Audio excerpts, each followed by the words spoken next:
Dogs often express emotion through sounds, barking, or whining. Each sound conveys distinct feelings like happiness, frustration, or curiosity. Different breeds produce unique vocalizations, from deep growls to high-pitched yaps. Owners can learn to understand their dog's songs. It's like learning a new language. Observing context helps, such as playtime barking or anxious whines when left alone.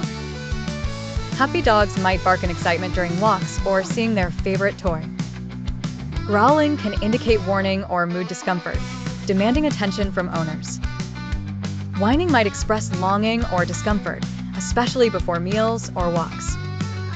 Barking varies by volume and pace, each altering the conveyed meaning.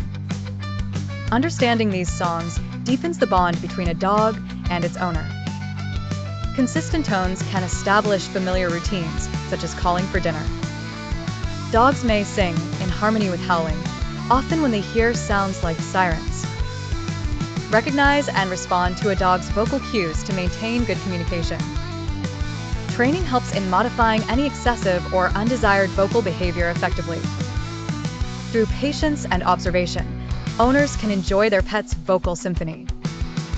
My Dog Songs reflects the harmonious communication between humans and their canine friends.